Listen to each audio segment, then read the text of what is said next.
Hello, good evening, and welcome to Resonance 104.4 FM. It's 7 o'clock, it's Monday night. I'm not Steve Curran. I'm not Simon Byron. And neither am I, Anne Scantlebury. You're listening to One Life Left. There's no Steve today. No, where is he? Well, last I saw of him, he was up a mountain. Yeah, but he lost his wallet up a mountain. Has he had to go back and get it? No, it looked really nice up there. Did you see the pictures? Yeah, it looked lovely. We weren't invited, though. Well, do you know exactly what he was doing? Like, serious question.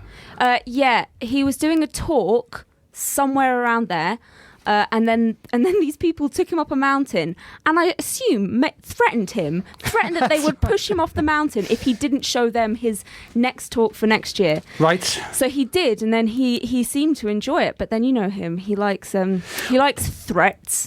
Also, the air's thinner up there, makes you feel giddy, makes you more susceptible to... That's probably why they liked it. Manipulation. Yeah. How have you been?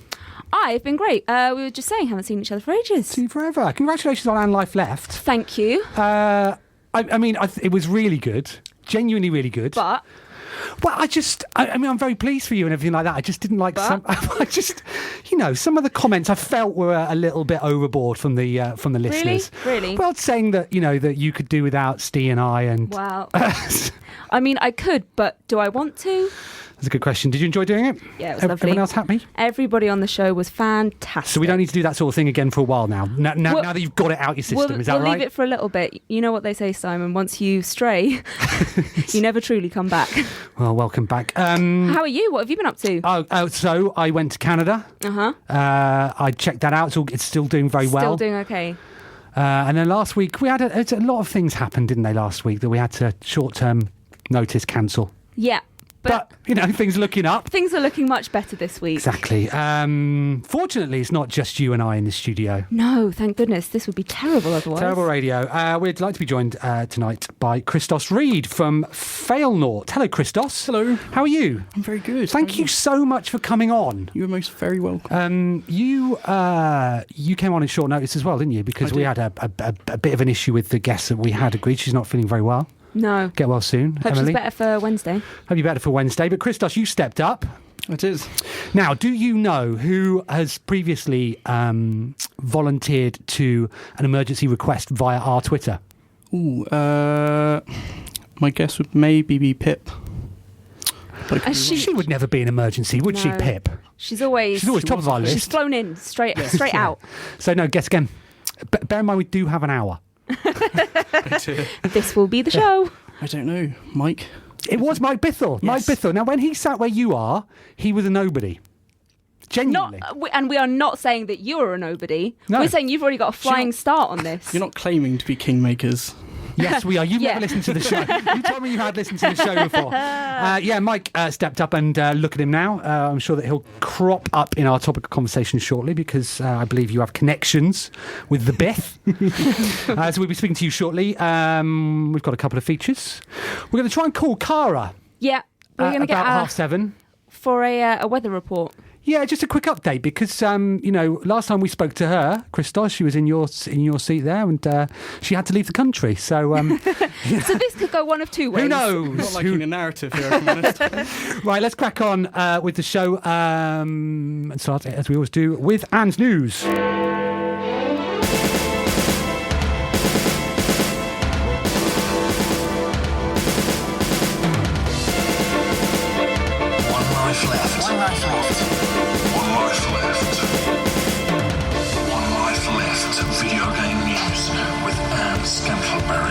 It's 7:04 on Monday the 13th of October. I'm Anne Scantlebury and this is the news.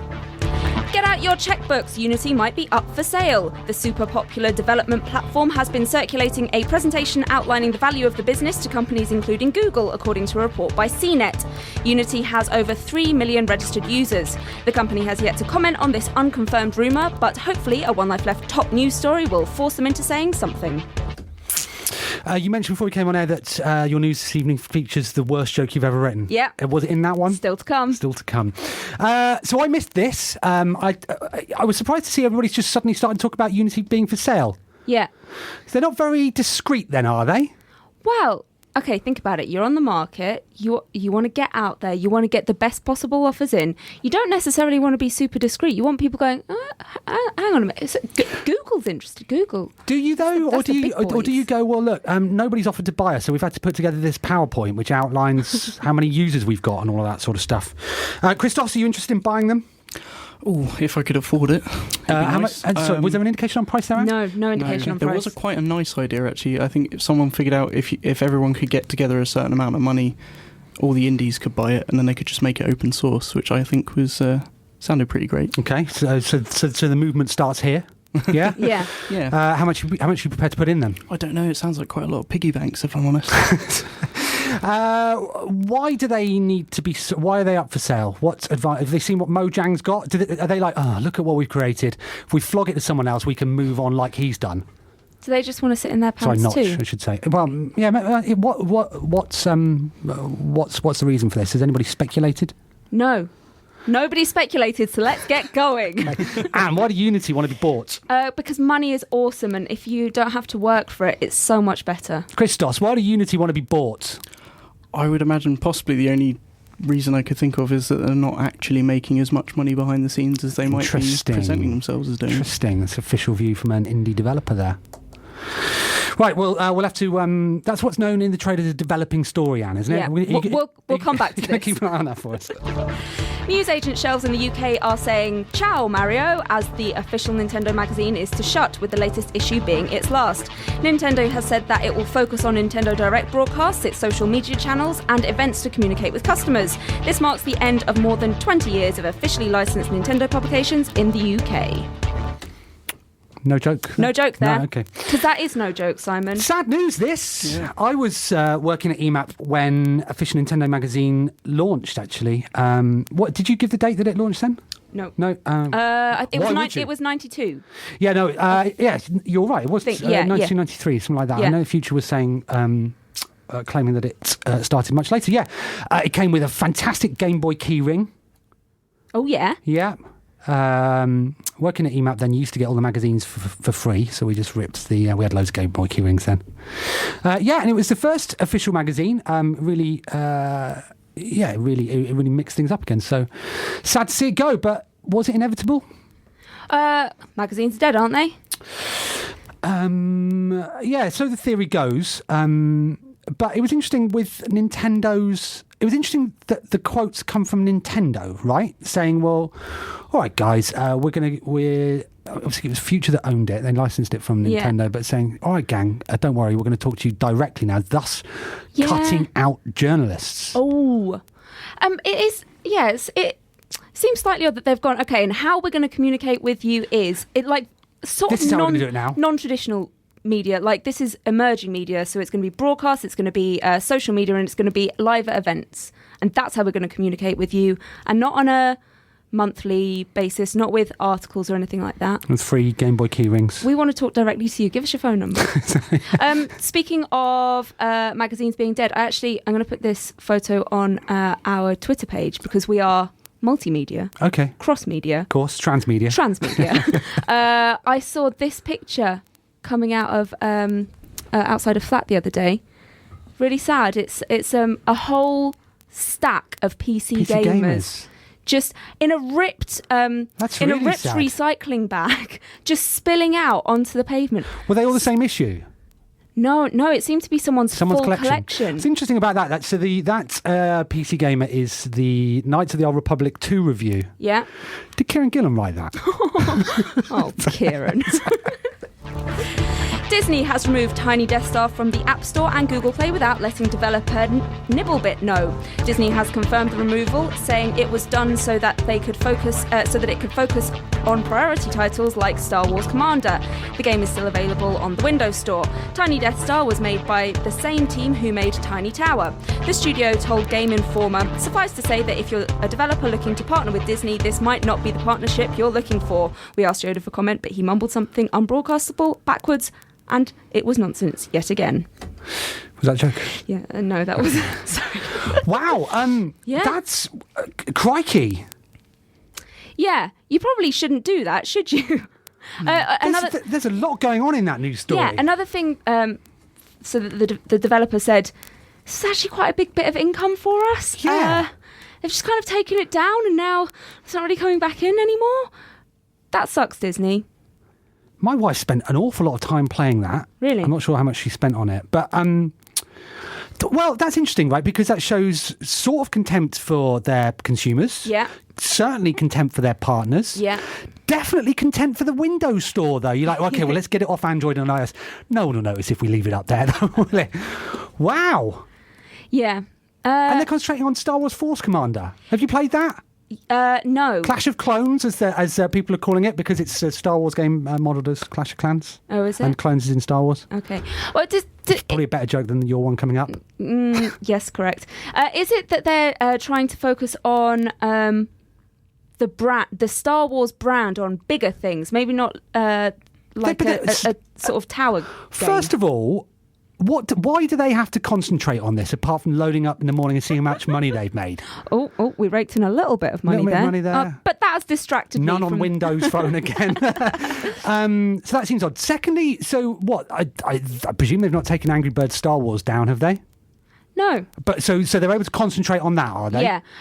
They did take another one down. I can't quite remember what it was, but there was a second game that they'd also taken down. But yeah, no mention of Angry Birds Star Wars. Because, that's where the brand is heading. Xbox's Phil Spencer has explained that Microsoft's indie game priority clause is in place to make sure Xbox One owners feel first class. Speaking to the Inner Circle podcast, he went on to say that the clause is there to dissuade indie studios from releasing on other platforms and leaving an Xbox release until later on. If, for example, a small studio didn't have the resources for a simultaneous release, Microsoft will be willing to talk to them to find a solution that means that Xbox One owners don't go in a sulk. How do you feel about this, Christos? It's good. It's good. It's nice to have all the... 5 years ago, so it was probably a lot more difficult to talk to the big three. But now, we're all potentially winning lottery tickets. So, but you can talk to Microsoft as long as you're talking to them first. Yeah, the exclusivity thing bothers me on a base level, just because it feels wrong. It'd be nice to be everywhere at once. Do you own an Xbox console? I own a 360. Okay, so do you feel first class? No. Okay. I wonder if he's only looking to make Xbox One owners feel first class. Okay. Because they've just shelled out quite a lot of money recently. Shelled out on there. I mean, there are other ways of doing it. Of course, he could give us free drinks, couldn't he? That would be lovely. That made me feel first class. Do you know what he could actually do? What? Send them around in the post, those little tins of gin and tonic. First class? I would feel first class. I'd like a flat reclining bed. Phil Spencer, please. I would like an air host or hostess just to bring me a meal. Easy. And then I'll play Thomas Was Alone anytime. I don't mind. Yeah. Hasn't he also said, though, that this clause might be going? I think since then he may have said something else. Right. Well, He's not making you feel first class. If he could keep me in the loop, please. Like that, yeah, that makes me feel very second class. Although I don't own an Xbox One, so that's probably why he's doing it. He's not interested in you. I'm not his target audience for making me feel luxurious. Phil. If this news section were a game of bingo, you'd have to shout house, because Sony has announced an all-star voice cast for Little Big Planet 3, including Hugh Laurie, who plays House in US medical drama House. Joining Hugh House Laurie will be series narrator Stevie Fry, Peter Big P Dog Serafinowicz, and Nolan No Way Mana North, who are all very good actors. Congratulations, Sony. Maybe next time do an actual bingo game so this joke feels less awkward. That's good. You know that the guy who runs Sony, though, you know his name, don't you? What? Andrew House. What's the matter with you? Brilliant. Brilliant. Well, that's exciting then, isn't it? Yeah. All these people. All the people with the good voices. Fry, Well, he's Sarah all- Finowitz Yeah. and Nolan North Yeah, they've all done stuff, but Hugh Laurie. is this his first time? Let's go with yeah. Okay. I mean, it sounds like it. He's playing a baddie in it. What? Yeah, I know. He's British, isn't he? That's what the British do. I mean, but well, apart from Nolan North, aren't they all of them are? So they Yeah, but they can't all be baddies, can they? Think about it. right, but that doesn't scan. No, but just think about it. When you think about it, what I said is true. It Are is. you interested in Little Big Planet 3? I don't think I've played Little Big Planet properly. Like, I don't think I've played the main game. I think I played Little Big Planet karting. Yeah, I've right. played that. But yeah. Christos, is voice talent important? Do you, Yes. yes? Yeah. Do you think Thomas Was Alone would have been so well received had Danny Dyer done the not done the vocals? Yeah. Yeah, no, I was actually about to mention Thomas as a great example because I don't think it would have been the game that it was without the voice acting. Right. And I think the same goes for what I saw of Volume EGX. It's very similar. Just good voice acting really creates sort of powerful atmosphere. Do you think throwing so many characters at a game is beneficial to it? It can be. I mean, like, I can see how it goes wrong, but I also grew up with Shrek, and that was massive all-star cast, Yeah. incredibly cheesy, but kind of enjoyable to pick out all the voices. And they are quite distinctive voices, all of them. So, you know, Yeah. having all of those big voices in it, you'd have them in a film and it'd be fine. Have it in a game, it'll be brilliant, Simon. Brilliant. Okay, well, we need to work on getting ourselves in video games, I guess, then, don't we? Yeah, Okay, is that it, Anne? that's it. One Life Left video game news with Anne Scantleberry.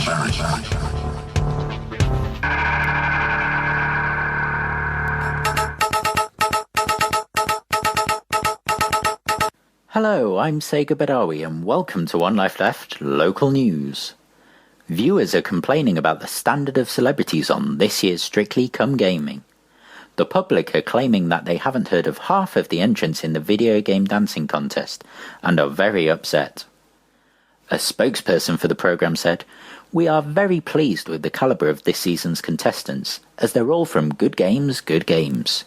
We were offered Marcus Phoenix and Dominic Santiago from Gears of War, but you get nothing for a pair. Not in this game." However, people are still pointing out that the Boston Terrier from Nintendogs, the first NPC you meet in World of Warcraft, and the man pumping the tyre from the Chun-Li stage of Street Fighter 2 are not really characters that you would recognise in the street, even if they were pumping a tyre. Despite this, Strictly Come Gaming is currently beating the Xbox factor in the ratings battle. Thanks, and back to your usual programming.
see the lyrics we got sent for this? Do you know we've now got 2 Shake It Off songs. Do we? Potentially For 4. Thursday? Last Thursday we had a new Shake It Off about Animal Crossing. Okay. We've been given some new lyrics as well, so potentially there are 2.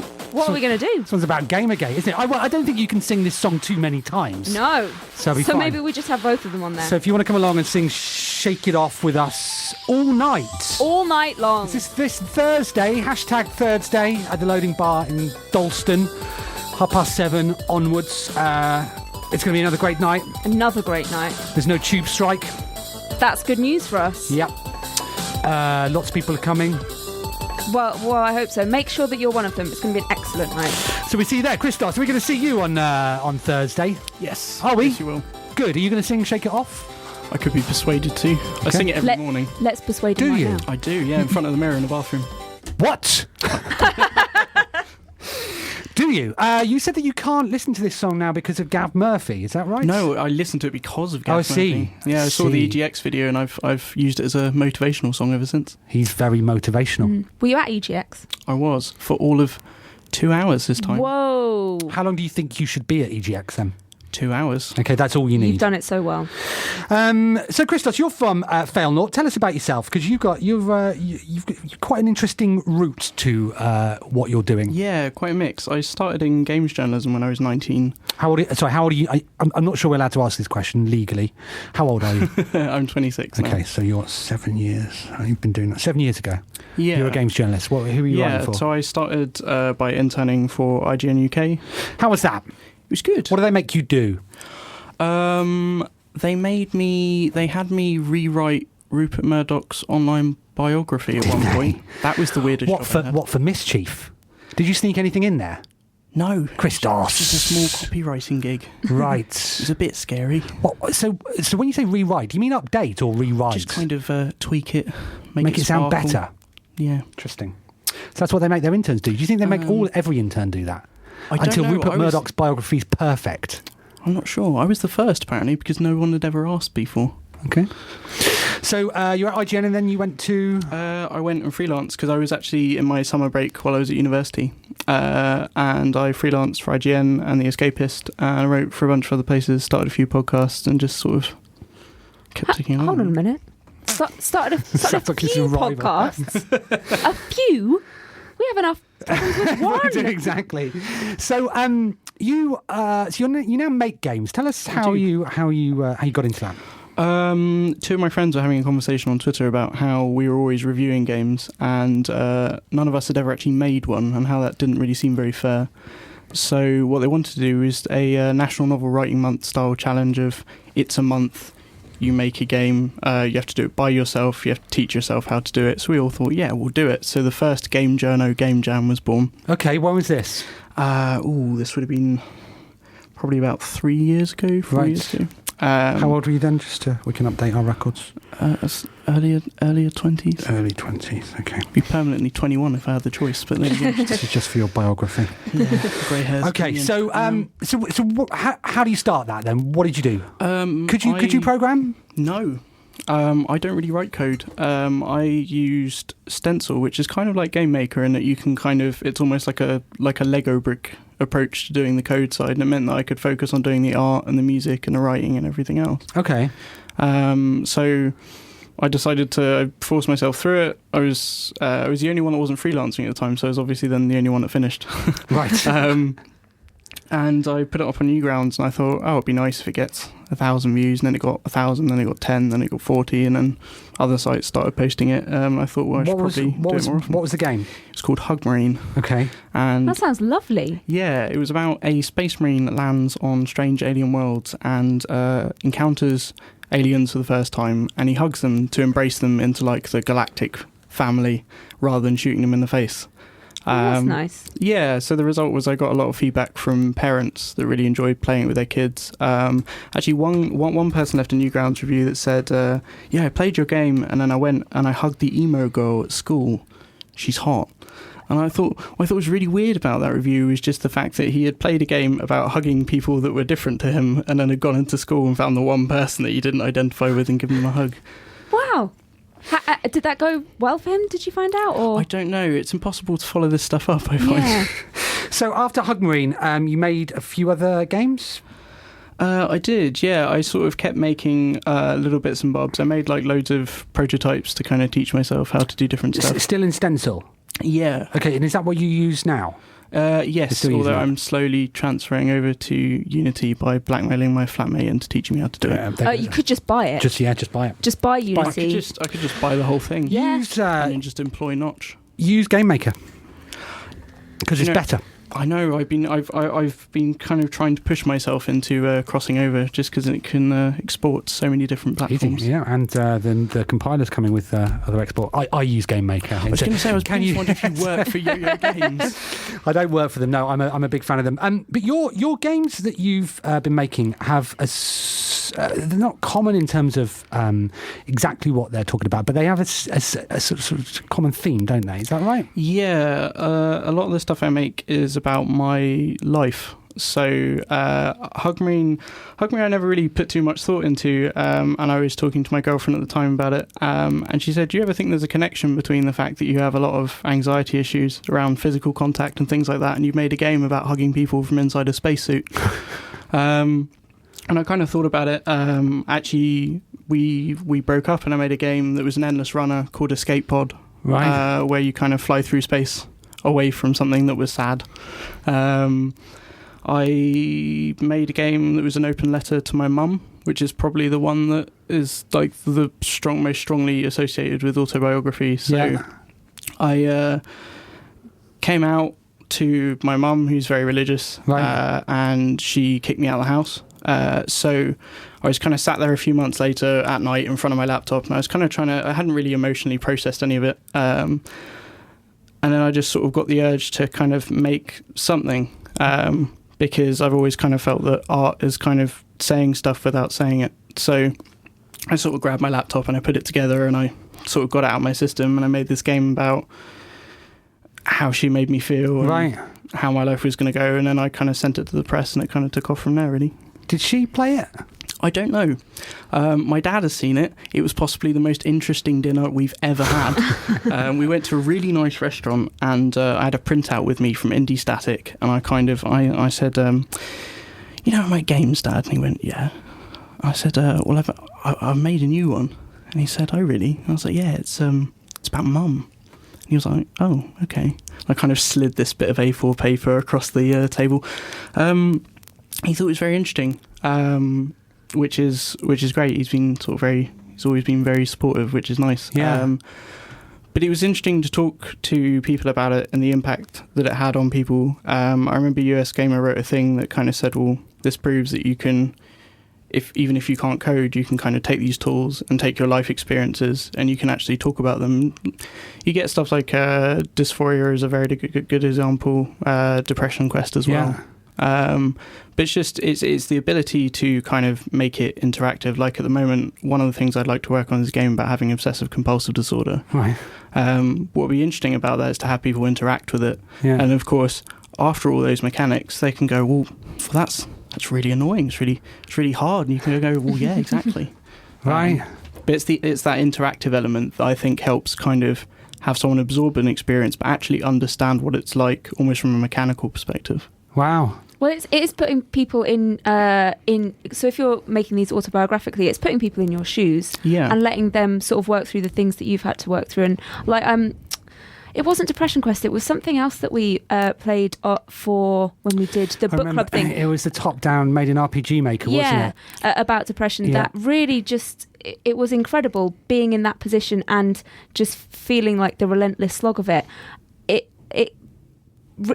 Just that thing of I'm not reading about it, I'm doing it, I'm living, I'm being that person. And is that the kind of feedback that you've got from people? Yeah, essentially, it's been really interesting, especially for people that kind of understood a bit more what it was about. I mean, what I thought was interesting, it taught me a really interesting lesson, which is that you have to be really clear with your messaging. So, for example, I made a game that was about my mum and religion in general, and I never specifically mentioned sexuality because at the time it was still sort of very tricky to deal with. What I found was a lot of people kind of responded and saw that it was about religion and that it was negative potentially, and they responded on that basis. And it's quite interesting because I think you forget that you have to make it quite an intricate, direct, handheld thing. Otherwise, you run the risk of people grossly misinterpreting what you're trying to teach them, essentially. What was the the online reaction? I'm only asking because the chat or the focus on games which have that veer from your standard shooty bang man games have come in for a lot of hostile treatment online recently, particularly those developed by women. But yeah, how was the reaction for you? It was interesting. Obviously, there were people that kind of weren't thrilled about the fact that it seemed quite critical of religion, which for the record, it's very much not. It's just one specific experience. But generally, the reaction was really positive. The press were incredibly nice about it. I remember Chris Priestman wrote about it for Indie Static and actually included a message at the bottom that said, I hope stuff works out for you and things like that. But it really seemed to resonate with people. I had someone come to talk to me about it recently in kind of relation to their own coming out experience and things. And it's been, it was just kind of really interesting to reach out and kind of discover through what I was doing, like a community of people that kind of thought the same way. Yeah. So what are you working on now? At the moment, actually partially due to that sort of... I call them hashtag cultists, but at the moment, due to the sort of that hashtag and all the controversies going on at the moment, actually, I got really sort of burnt out on it. I live with an indie programmer. A lot of his friends are being doxed and attacked and harassed. A lot of mine are as well. Right. It was really miserable, and I got very fed up with it. And I was going through therapy at the moment. For OCD and depression. So I was kind of thinking about all of these things and how it was making me feel. So I was working on a game about a little boy that kind of gets a bit fed up with the day-to-day of being a little boy and decides to go and live on the moon. So he makes like a rocket in his back garden. He goes to live on the moon and he meets a series of characters who sort of teach him about life, and he's able to sort of confront how he feels, and then he comes back. Great. That's kind of the point. And then there's also the weird one, which is a procedurally generated house party. You mentioned that. It does sound really interesting. I was thinking, sorry, so before we move on, where can we follow your work? I'm on Felnaut Twitter, felnaut.com. This stuff, the Gamergate stuff that we're alluding to, I'm sure everybody knows all about it. I was thinking about this today, about how impossible it is going. Like now, everybody was hoping that it was going to die down over a couple of weeks or whatever, but it's rumbling on. Yeah. And it feels sort of week by week it's getting slightly bigger. The Daily Mail wrote something about it today, and then I even saw a BBC journalist start tweeting about it. I'm like, oh God, because I'd sort of hoped that. If you got into a cab or whatever, and you said, "Hey, what do you think about Gamergate?" The person would go, "Well, don't know." Like I was hoping that it was this thing that was just rolling on in front of it's just two groups of people that were slinging stuff at each other, and that's sort of where it would stay. But it feels like it's going to go on, and I don't know where it stops or sort of how you stop it.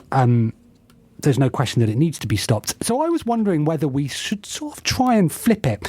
I saw Rami and a few others try and move the hashtag on to game ethics away from Gamergate. And it didn't work out because these people are so entrenched. And even John Walker today was having a very reasonable discussion and pointing out to people that what they were saying was categorically not true, but they still continued to attack him as well. And we respect everybody's rights to an opinion, but sometimes you have to look at the facts and what have you. So I wondered if we could move Gamergate on and make it a positive thing. So like I'd come and say, "Hey Anne, how's your Gamergate going?" And you're going, "Oh, brilliant, I'm having a really wonderful time." We talk about why we love games, but use the Gamergate hashtag. That's what everybody's following. I don't know, does that seem like a stupid idea?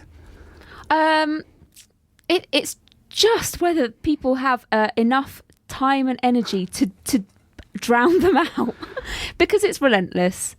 Because it is a small group of people, but they are very dedicated to this. So, have you read any of the Reddits, Kotaku in Action subreddit Reddit? Yeah. It's just nuts. A friend of mine recently got accused of being the mastermind behind half the game's print media. I'd heard that and about that you. entire conspiracy theory stemmed from the fact that they've misinterpreted the title of the e-mag he publishes, which is called 5 out of 10, and they actually assumed that 5 out of 10 must mean that he controls 5 out of 10 of game publications. They based the whole theory off this one misinterpretation. He's that brazen. Yeah, they think that I was an associate editor on Edge. That's nice. Yeah, it's nice. I mean, I never have, but would love to have been. Thanks. Yeah. But yeah, so there's a few of them. But I just wondered if we can just flood the hashtag back with positive. I don't know. It's a bit hard. But we can't just sit here and just every day wake up and go, who's writing about it now? What are you saying these days? Well, some people have tried to engage with it academically. A good example is Jenny Goodchild.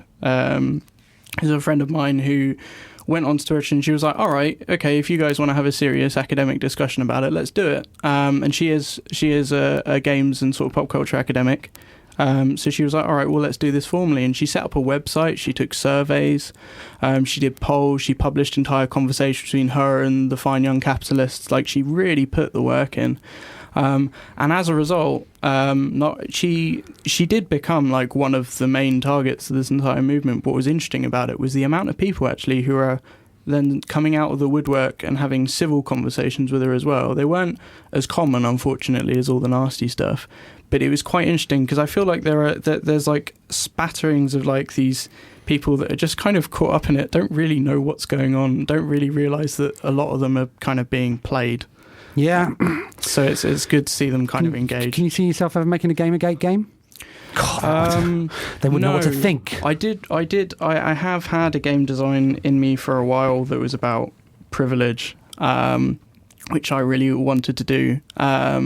And I wanted to make like a bullet hell that was super easy, and then you could apply loads of different difficulty modifiers to it, and at the end it would actually reveal that all the difficulty modifiers were different like losses of privilege, from not being straight, white, cis, male, etc. And it's important to make points like that, and games are a good way to do it, but it would also be like a really good way to ensure that I would have a really terrible time on the internet for quite a while. Well, do keep up the stuff you're doing. It's absolutely fascinating, I think, and the more games of the type that you're making that are out there, the better, I think. We've been talking for a long time. We have, but it's been good. It's good. Let's put some music on.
This is...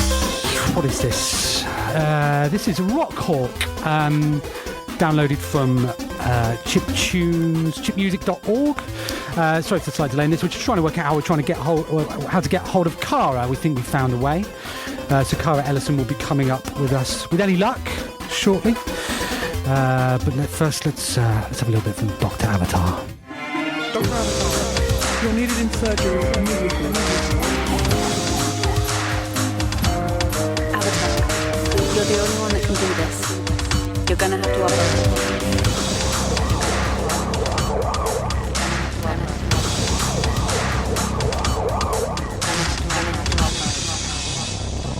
Dr. Avatar, operating room dictation on patient tooth, suite.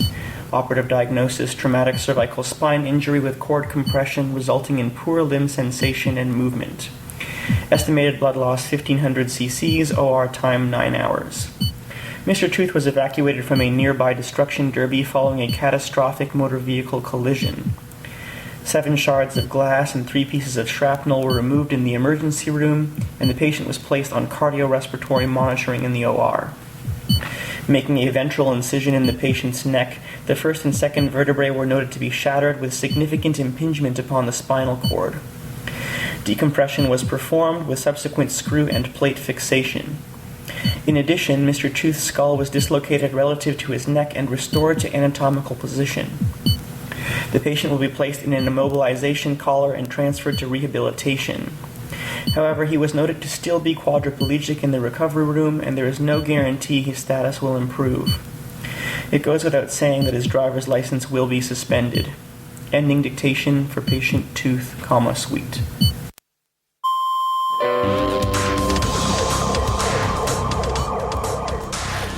The wonderful Dr. Avatar. Thank you very much. Thank you. Thank you. Right. That one, was it?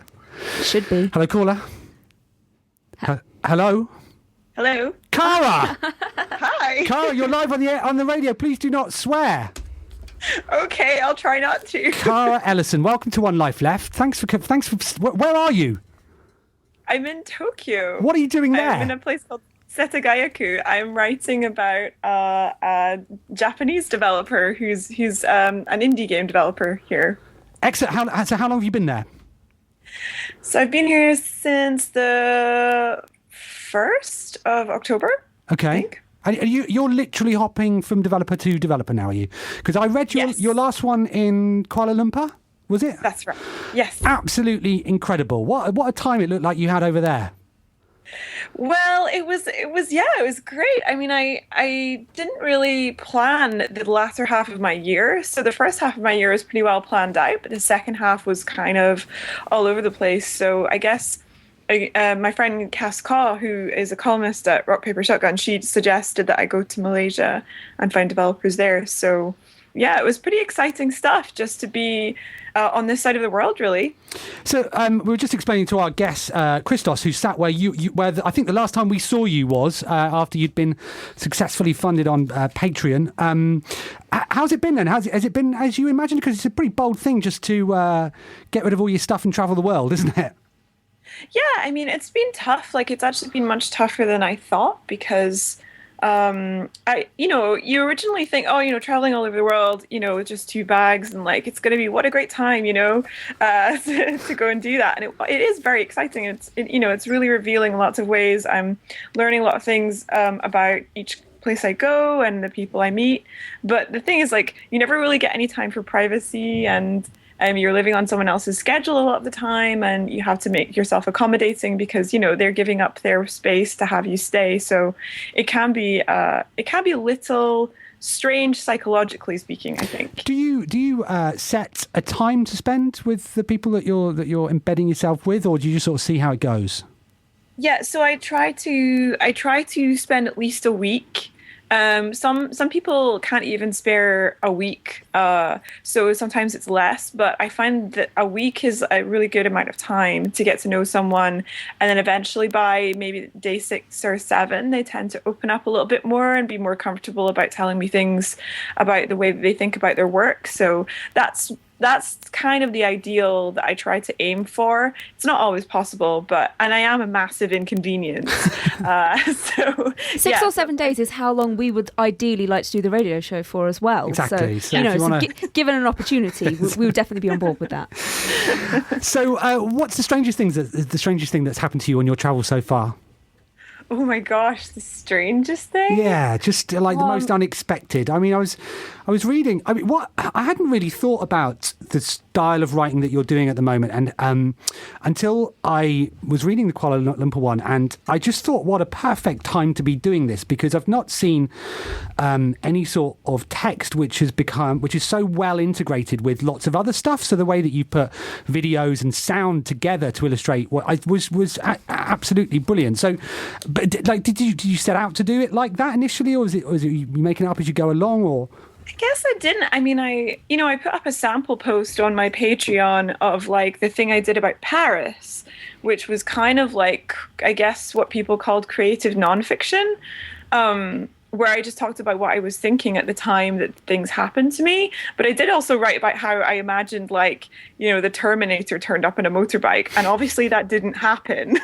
But I thought like that where I was in Paris at that time at night was like kind of cool and futuristic. So that's what I imagined happening. So but I didn't really think about the style of it. I guess I just thought about it in terms of like doing sort of just what stream of consciousness or whatever I was thinking, or what, so what, I guess it's just a kind of interpretation of what I'm thinking, mostly integrated with actual real things that people said to me that I recorded and later wrote down. So it's a bit of a mishmash, like you said. Like, I do videos as well, and the guys from the Outer Lands documentary, they gave me a video camera, and it's a really expensive piece of equipment, and they wanted me to do like B-roll for their documentary that they're doing that's actually similar kind of thing to mine, except it's video based. So like they gave me a camera, so I do videos using their camera that they kindly lent to me. So that's kind of cool as well that they let me do that. Have you dropped it yet? I actually haven't, and I also I took it to a pool in Kuala Lumpur, and there's these little kids who are like splashing around, and I was like, oh my god, like they're going to destroy my camera. But thankfully they didn't, and I didn't drop in the pool either. So well done. So how long are you going to keep going for? When are you coming back? So I feel like I can't really keep going past January of next year, because I'm so physically exhausted by it. Like, I just keep thinking to myself, I can't do it for any longer, just because I feel so unstable a lot of the time. I feel like I don't really know where I'm going to be the next moment, or something's badly going to go wrong, or someone I'm staying with might get sick, or something might happen. So I keep thinking, oh my gosh, I really just want a home and a job now. So yeah, it would be nice to have sort of one place to go, but there are so few jobs in games, writing about games or anything like that, so it's hard to know what the future is going to look like. Has being funded through Patreon, I'm still not certain how you pronounce it, how has that been? Has that changed things for you? It's definitely given me a lot more freedom as a writer, and it does actually also mean that I get some really great feedback from people. Like, people send me really personal emails talking about how much their work has influenced them, and I never got that before, and it just means I have a closer relationship with the people who actually read my work, and that's really nice to have someone who like really appreciates it. And it's definitely given me, like, I mean, I don't have an editor. I mean, I sort of keep thinking, I should send this to someone and pay them so that they can edit my terrible thoughts into something that's more readable. But actually, I think people prefer it, like the raw sort of side of things. So so it hasn't been really entirely necessary. I write it primarily for the person I'm writing about, and for the people who are reading my work. So that's been nice. So I guess it feels more dangerous not having an editor, but it also feels more kind of me, I guess. So that's been nice. Are you gonna do anything with it once you're back and you've stopped embedding yourself with people? Like, are you gonna collect it up, or? Yeah, Yeah. So what the plan is like the plan was always to make a book from it. So what I'm going to do is probably fashion it into an ebook for everyone who's funded me. And then send them a free copy and then put it up for sale. But I'm also like, I used to work in the publishing industry, and I think that they might be interested in actually printing it if I manage to get an agent. So I think I'm just going to send it to an agent and see what they think, and then try and get it into print as well. I know that Irene Coe, who illustrated some of my work before, she might do a cover for it for me. So I'll pay her to do that. So it's at the end, maybe January time, I'll try and put that in motion so that everyone can have like a kind of bound copy if they want it. Well, do come back and see it in January, won't you? Yeah, I will. I'll definitely come back. I mean, I would probably have to sort out visas at some point as well. That's right. No, I've been really enjoying it. Yeah, it's been some stories that I've just not even thought to think about, if you know what I mean. And it's been absolutely fascinating. Which ones did you like? I've been reading them all, but it was the Kuala Lumpur one in particular that I just thought it really came together so well in a way that I'd not even considered. Yeah, in ways I hadn't considered. So, yeah, I thought it was absolutely brilliant. We called you with a very specific we did request, though, didn't we? How's the weather out there? So this is in the middle of a typhoon. Earlier, it was incredible, like sort of really, really sideways torrential rain outside. Right now, if I open a window, it's still fairly heavy rain, but it's got incredibly windy outside.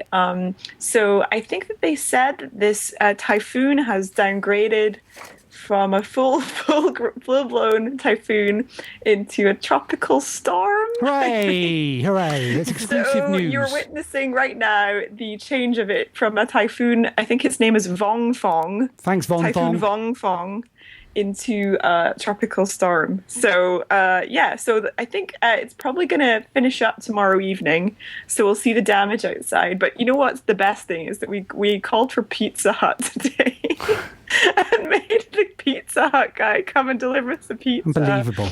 That's what happens. That's what happens when you get a bit of power and a bit of Patreon money, isn't it? You start making people do stuff. Exactly. I use maybe $20 of my Patreon money to punish a person who delivers pizzas. Excellent. So. Good stuff. Well, thanks ever so much for staying up and joining us. Good luck in the tropical storm. Yeah, thank you. And we'll see you when you get back. Yeah, I'll see you when I get back. All right, cheers.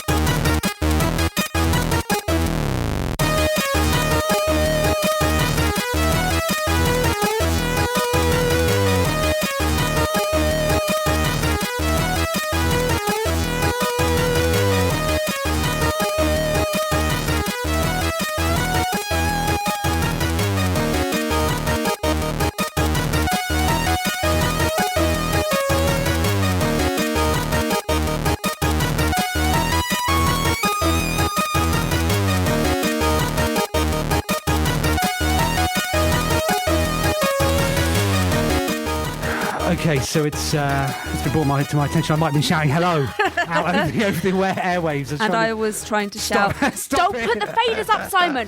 Don't put them up. I was just trying to say thanks to Cara. It's nice for her to join us, wasn't it? Good weather report. Thanks very much for that. Right, we've got loads to do. Yeah. So let's crack on with the letters. Should we do a review with each letter? Yes. Okay, I've got a few letters I just want to clear up.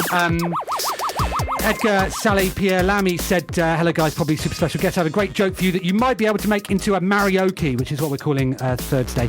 Jay-Z's child is a Let's Player. He says to his dad, child, Dad, I want to live stream my videos, but the name I wanted has already been taken. Jay-Z, if you're having URL problems, I feel bad for you, son. Got 99 problems, but my Twitch ain't one. I'm pretty pleased with that joke, says Edgar. Very good. So you should be. I've been playing Spider-Man Unlimited on the mobile. It's an endless runner. Features different versions of Spider-Man. I've not spent any money on it yet. It's quite good. 7 out of 10. Anne. Dear Three Musketeers and D'Artagnan, because of your absence last week, I had nothing to occupy myself with and went out drinking. When I came to, I had made a bet that I could create a video game to tie in with the play Fiji Land before Halloween. Assuming I have no experience coding, where should a total beginner start making their first game? Help! The stakes are high. Robert, this is Robert Wells. Weasel Spoon. Hello, Robert. Hello. I think we've got the perfect person here. So, Christos, you'd recommend Stencil, Yeah, would you? I mean, you could start with Stencil. But you said, so you scared me with that because you said, that meant I could concentrate with my art and music and rather than the code. I can't code, neither can I draw or compose music. I mean, that's the reason that so many people got into pixel art, I think, for indie games, was it's the most accessible way of making recognisable stuff. Okay. So Stencil lets you do that. I recommend Game Maker. And what do you recommend? Just do it. Just really grab it by the balls. By Unity. Just do by Unity. Just by Unity. I've been playing desert golfing. It's been making me giggle. It's been making me frustrated. I did 58 goes on one hole, and I'm so pleased that it doesn't matter. You just keep going. Initially, I thought I should go back and start again. I'm doing really bad. Oh wait, you can't. Brilliant. I love it. 7 out of 10.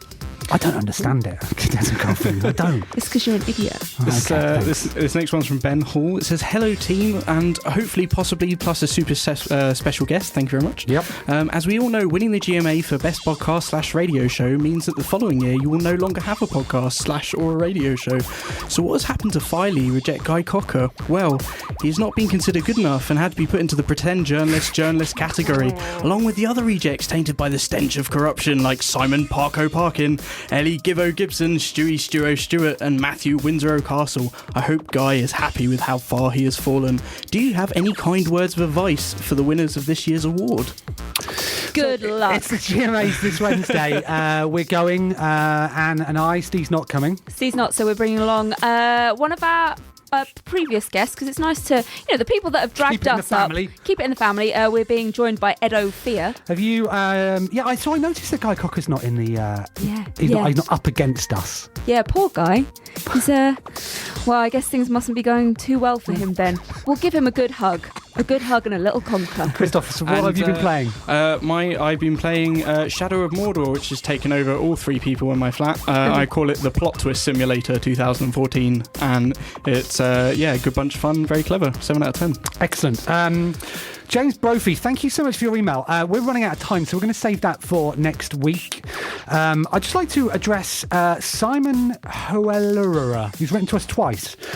He says, hi guys, I sent you a message about a week ago with your nice contact form about work experience at One Life Left. Yeah. Hopefully you got my email, and if not, please send me a reply to this and I'll explain again why I'll be a grand addition to the One Life Left team. Yours sincerely, Simon Hoellera. Well, it really feels like we should be the ones telling you why you shouldn't want to be part of. We are slapdash, we are unprofessional. This isn't our job. This isn't our job. We're going to go over time.